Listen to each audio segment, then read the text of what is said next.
Allahabad high court का एक बहुत इंपॉर्टेंट ऑर्डर आया है। समाज के लिए वो ऑर्डर बहुत रेलेवेंट भी है। पर उस ऑर्डर पे आने से पहले एक समाज में जो राहुल गांधी ने कॉल दी है मुझे वो याद आ जाती है, जिसके अंदर वो कहते हैं स्मैश द पेट्रियार्की। और वो कॉल इसलिए आती है क्योंकि उनके अनुसार बहुत पेट्रियार्की है। उस पूरी वीडियो के अंदर आपको बताया वो मनुस्मृति पे भी बात करते हैं।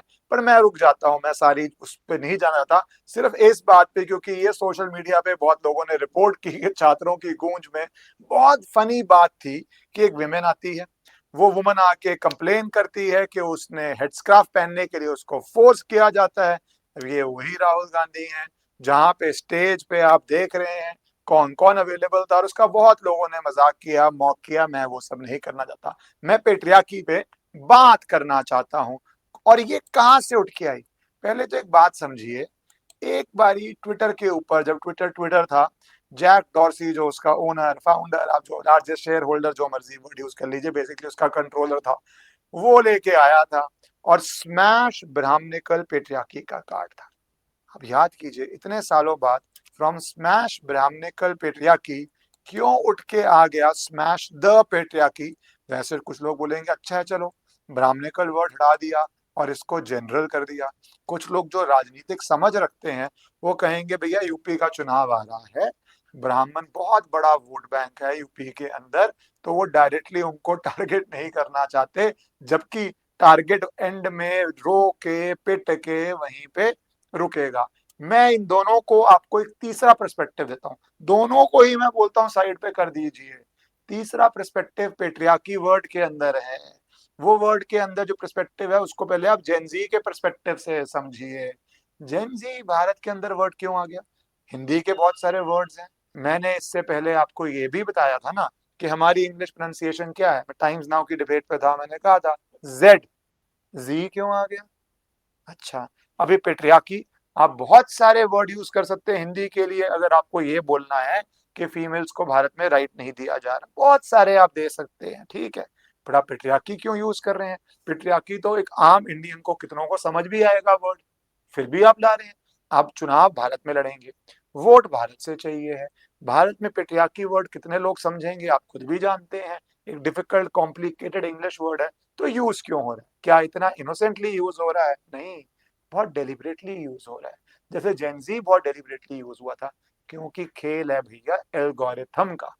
अब अगर नॉर्वे में कोई बैठा हुआ है जो अकाउंट चला रहा है, या जर्मनी में बैठा हुआ है, या कोई वेस्ट एशिया में बैठ के अकाउंट चला रहा है, तो इन देशों में कुछ ग्लोबल कीवर्ड्स किए गए हैं जो वहां का एल्गोरिथम बहुत अच्छी तरह समझता है। तो जी वहां का एल्गोरिथम बहुत समझता है, उसको पता है पूरे वर्ल्ड में इसको वायरल कर दो। पेट्रियार्की, स्मैश ब्राह्मणिकल पेट्रियार्की, तो वो कीवर्ड तो बहुत पहले ही ऐड कर दिए गए थे, अब वो सब समझते हैं। अब यहाँ पे आपने इसको स्मैश द पेट्रियार्की कर दिया ताकि एकदम चीज वायरल हो जाए, वायरल मतलब फैल जाए, लगे कि वर्ल्ड में भारत के अंदर पेट्रियार्की की बड़ी प्रॉब्लम इतनी हो गई है कि फीमेल्स को राइट्स ही नहीं मिल रहे, ये एकदम ग्लोबल हो जाए, तो शायद वोट बैंक बन जाए, शायद लोग इन्फ्लुएंस हो जाए। तो इसलिए जो लोग कहते हैं कि इतने डिफिकल्ट इंग्लिश वर्ड्स क्यों आते हैं, कई बार सिंपल भी आते हैं, वो इसलिए आते हैं क्योंकि game is global, vote is local. तो ये दोनों कॉन्टेक्ट को समझिए। अब मैं थोड़ा इससे आगे बढ़ता हूं। हमारे कोर्ट्स, एक्चुअली बोलूं, भारत के courts are the strongest bulwark for women's rights. Strongest. याद है स्मैश द पेट्रियार्की की बात करने वाले, और शाहबानो केस क्या था, पुराना है पर एक ब्रीफ बात बोल देता हूं। 4 या 5 बच्चे थे शाहबानो जी के, कोर्ट ने मेंटेनेंस क्या दी थी? 170 180 रुपए, 200 रुपए। और पूरा पार्लियामेंट घबरा गया कि वुमेन एम्पावरमेंट ना हो जाए, वुमेन का राइट ना आ जाए। पार्लियामेंट, एक महिला का हक जो एक महिला को मिलता था और महिलाओं को मिल जाता, उसके लिए पूरा पार्लियामेंट एक्टिवेट हो गया था इस देश के अंदर। तब किसी ने कहा स्मैश द पेट्रियार्की, और पार्लियामेंट ने लॉ बना दिया। और वो लॉ बना के किस तरह वुमेन राइट को धक्का दिया गया, जबकि लॉ का नाम क्या था? Muslim women protection of rights on divorce act. नाम हमेशा अच्छे होते हैं। जिस देश में डेमोक्रेसी नहीं होती ना, उस देश का नाम आप देखना इनवेरिएबली डेमोक्रेटिक रिपब्लिक लिखा जाएगा, पीपल्स रिपब्लिक लिखा जाएगा। वैसे ही ये वुमेन राइट प्रोटेक्ट हो रहे थे, कोर्ट ने कर दिए थे भाई, कोर्ट ने जजमेंट दे दी थी, उसको आगे बढ़ती, उचित केसेस में अमाउंट बढ़ता, बट वो पुरानी डिबेट है भाई, वेस्ट टाइम। सिर्फ मैं ये बता रहा हूँ स्मैश द पेट्रियार्की में क्या क्या चलता है। अब ये सब छोड़ते हुए, क्योंकि इस पे कितनी देर बात करें, मैं आता हूँ कोर्ट के अंदर, क्योंकि कोर्ट्स ने ही शाहबानो किया था, कोर्ट्स ही बुलवाक हैं। अब इलाहाबाद हाई कोर्ट में एक केस आता है, आपको याद है कर्नाटका के अंदर पूरी जब हिजाब के ऊपर डिबेट हुई थी स्कूल के अंदर, हिजाब की debate was in a very specific context कि स्कूल यूनिफॉर्म और स्कूल के अंदर क्या आएंगे, और कर्नाटका हाई कोर्ट ने इस पे साफ एक फैसला दे दिया था दैट क्वालिफाइड प्लेसेस हैं, रिस्ट्रिक्टेड प्लेसेस हैं, इनके अंदर इंडिविजुअल राइट्स डिफरेंट तरह लिए जाएंगे, और कोई स्कोप नहीं है यहाँ पे डिस्क्रिमिनेशन का, जब ड्रेस कोड सबके ऊपर एप्लीकेबल है। और ये पूरी जजमेंट थी हिजाब को लेके, जो बहुत पॉलिटिकल डिबेट हुई थी, बड़े बड़े उस समय लोग आए थे, महुआ मोइत्रा जैसे, याद है आपको, जो आके कह रहे थे कि ये तो हमारे घर घुसना चाहते हैं, हमारे सरों में घुसना चाहते हैं। अब उनका अलग चल रहा है, अब तो वो पर्दे हटा हटा के बाहर देख रही हैं, और फिर कोर्ट जा रही है कि मुझे अंडा मार दिया गया, उसी जांच होगी किसने मारा क्या हुआ, पर वो उस पे लगी हुई है, या फिर ये पूरी एक लॉबी इस पे लगी थी कि तो बहुत गलत बात होगी। चलो कर्नाटका में तो आप बोल रहे थे कि बीजेपी ऐसा कुछ कर रही थी, अब फिर कोर्ट में गया, फिर उसके बाद सुप्रीम कोर्ट गया, सुप्रीम कोर्ट में मैं आता हूँ। अब इलाहाबाद हाई कोर्ट के अंदर बड़ा इंपॉर्टेंट था, क्योंकि एक स्कूल की स्टूडेंट जाती हैं और वो कहती हैं कि मुझे हिजाब पहनने की, हेडस्कार्फ पहनने की अनुमति दी जाए। अब कोर्ट ने इसको देखा, पूरी तरह से फैसला दिया, उस फैसले प्रतिक्रिया कुछ सुन लीजिए पहले, कोई फैसला आप समझ ही जाएंगे उससे क्या होगा, मैं लीगल भी बताऊंगा आपको। सलमान खुर्शीद आते हैं, उन्होंने कहा कि इस पे तो सुप्रीम कोर्ट पहले ही संकेत दे चुका है कि क्या करना चाहिए, सुप्रीम कोर्ट में केस पेंडिंग है। दूसरी तरफ ओवैसी जी आते हैं, ओवैसी जी तो ऐसे मुद्दे पे आएंगे ही आएंगे, और उन्होंने कहा कि जजेस कैसे कह सकते हैं कि इस्लाम में क्या इसेंशियल है और क्या इसेंशियल नहीं है, ये डिसीजन कैसे कर सकते हैं, ये तो जी इस्लाम के ऊपर हमला हो जाता है, इस्लाम के ऊपर अटैक हो जाता है, ये तो बिल्कुल गलत। भाई इस देश में हर चीज का फैसला जो डिबेट हो जाए, कॉन्टेस्ट हो जाए, लीगल राइट का हो जाए, वो सुप्रीम कोर्ट ही करता है या हाई कोर्ट करता है। तो let us be very clear, कुछ इस देश में सुप्रीम कोर्ट के प्रिव्यू से बाहर नहीं है जिसमें समाज इफेक्ट होता है। और यहाँ तो आप बात ही कर रहे हैं कि आप स्कूल जाएंगे, आप स्कूल हिजाब पहन के जाएंगे उत्तर प्रदेश में या नहीं जाएंगे। अब इसका फैसला कैसे होगा, आप क्या चाहते हैं, शरिया लॉ के अनुसार इसका फैसला होगा या इस देश के संविधान के अनुसार इसका फैसला होगा। इसमें कोई बड़ी डिबेट नहीं है कि इस देश के संविधान के अनुसार ही फैसला होगा, और वो संविधान के अनुसार जो पैरामीटर्स हैं, क्या इंसेंशियल और इंटेग्रल पार्ट है या नहीं है, उसके ऊपर फैसला होगा। अब इससे बहुत लोगों को प्रॉब्लम होगी, क्योंकि कई लोग कहते हैं नहीं, ये तो हमारा राइट है राइट पर्सनल स्पेस में। सिर्फ कर्नाटका ही नहीं, बॉम्बे हाई कोर्ट ने भी कहा था कि it is not obligatory overt act enjoined by Muslim religion that a girl studying in all girls section must wear head covering. The essence of Muslim religion or Islam cannot be said to have been interfered with by directing petitioner not to wear headscarf in the school. तो आप देखिए, एक court नहीं, अलग अलग high court इस बात पे व्यू ले रहे हैं, अलग अलग जजमेंट्स हैं इस पे ले रहे हैं। कुछ लोग एक जजमेंट कोर्ट करेंगे, कुछ लोग दूसरी कोर्ट करेंगे, पर जाएगा सुप्रीम कोर्ट में। मैं कोर्ट कर रहा हूँ लेटेस्ट इलाहाबाद हाई कोर्ट की जजमेंट, क्योंकि वो बहुत जरूरी है कि आप किस दिन आप हेड का हिजाब पहन के स्कूल आ सकते हैं, और क्या ये आपका फंडामेंटल राइट बन जाता है। और वैसे देखिए, स्मैश द पेट्रियार्की की जो डिबेट चल रही है समाज में, और वो ग्लोबल डिबेट, ग्लोबल कीवर्ड है, इस देश की भी नहीं है, ग्लोबल कीवर्ड्स बहुत आ रहे हैं। अब मैं एक डिफरेंट विषय में आप देखना, अलग अलग चीजें आ रही हैं कि कौन कौन अब जो वेस्ट का, पूरा वेस्ट का प्रॉब्लम है वो भी कोर्ट्स में जाएगा, 100% जाएगा। जो वेस्ट में पूरा प्रॉब्लम हो गया था ना, कि बायोलॉजिकली जो मेल पैदा हुए थे, बाद में वो ये होते हैं, बाद में वो क्या विमेन स्पोर्ट खेलेंगे, पूरा डिबेट है। फिर उसके ऊपर आ जाती है कि फिजिक जो होती है आपकी, आपकी स्ट्रेंथ क्या है, क्या वो वुमेन को फेयर है। वो पूरी एक डिबेट वेस्ट में हो चुकी है, भारत में ये टॉपिक ही नहीं था। अब मैं सुन रहा हूँ भारत में भी ये टॉपिक शुरू हो जाएगा, वो भी कोर्ट में आएगा। खैर, वो सेपरेट इशू जब आएगा तो उसमें मेरे पास बोलने के लिए बहुत बहुत बहुत कुछ है, बट एनीवेज। तो वो कहती हैं कि मैंने ये एप्लीकेशन दी है कि मैं पहले प्रिस्क्राइब्ड यूनिफॉर्म के साथ हेडस्क्राफ पहनती थी और स्कूल ने कभी आपत्ति नहीं की। You should know the argument on both the sides.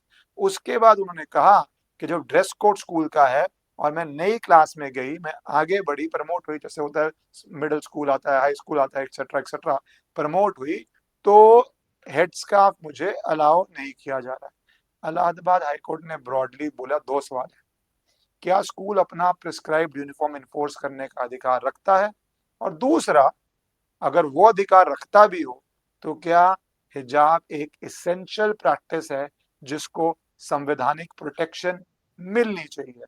Court ने साफ कर दिया दोनों पहलुओं पे कि भैया, अनएडेड प्राइवेट स्कूल है, सभी स्टूडेंट्स के लिए एक समान नॉन डिस्क्रिमिनेटरी ड्रेस कोड आ रहा है, क्योंकि मोटो डिस्प्ले क्वालिटी हो, पेट्रियार्की जैसे वर्ड यूज करते हैं, है ना।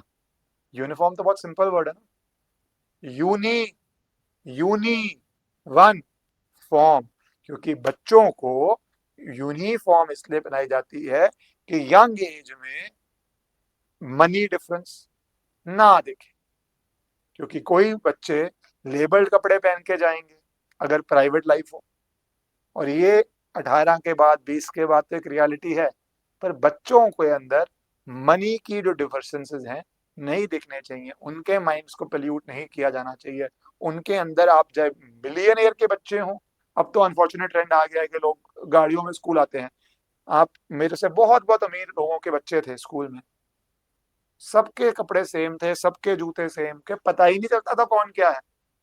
वो मच मच बेटर वर्ल्ड है, आप बच्चे को 18 तक दे रहे हैं, सब स्कूल बस में आते थे, सबके यूनिफॉर्म सेम होती थी, तभी सेमनेस जरूरी है for the well being of every child also, है ना।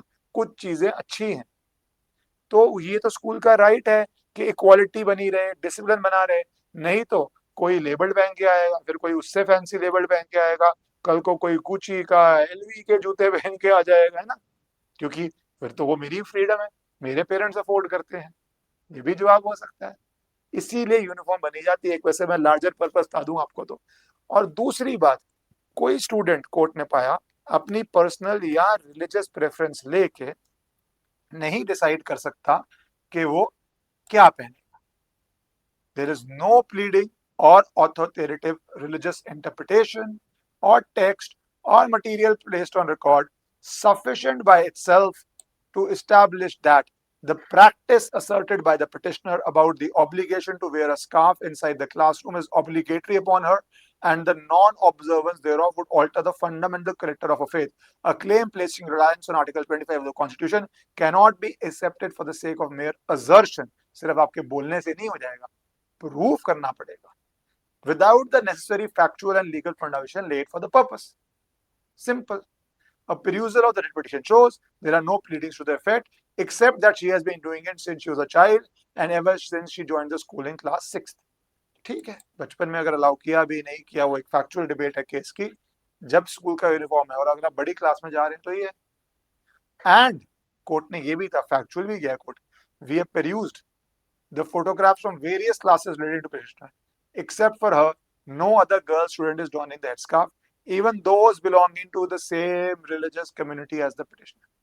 Same religious community as the petitioner भी नहीं पहन रहे थे. Whenever the issue has arisen, the high courts have been unanimous in opinion that wearing headscarf is not essential part of the Islamic faith for a woman to don, in absence of which faith will be replaced. तो ये जो ground लेते हैं ये भी नहीं है कि ग्राउंड ही नहीं है, एसेंशियल पार्ट ही नहीं है। अब कुछ लोग बोलेंगे कि एसेंशियल पार्ट क्यों कोर्ट देख रहा है, वो एक सेपरेट ही डिबेट होनी चाहिए। हमारे देश में तो कोर्ट लॉ के अंदर भी देखता है, पार्लियामेंट के इनएक्टेंट्स में भी देखता है, रिलीजन में भी देखता है, और लॉन्ग लाइन ऑफ इसका जजमेंट है। तो जैसा मैंने कहा, एक बहुत इंपॉर्टेंट जजमेंट है। अब सुप्रीम कोर्ट में जो केस पेंडिंग है, क्योंकि जो कर्नाटका से गया था उसमें आपको पता है स्प्लिट वर्डिक्ट आया था। दैट मीन्स दो जजेस थे और उन्होंने सेपरेट सेपरेट दिया था, और मैटर फिर जब ऐसा होता है कभी कि दो जजेस की बेंच में स्प्लिट वर्डिक्ट आ जाए, तो फिर मैटर जाता है थर्ड जज को, क्योंकि फिर कई बार अगर बहुत बड़ा इशू हो, they can always refer it to a constitution bench also, but वो पेंडिंग है।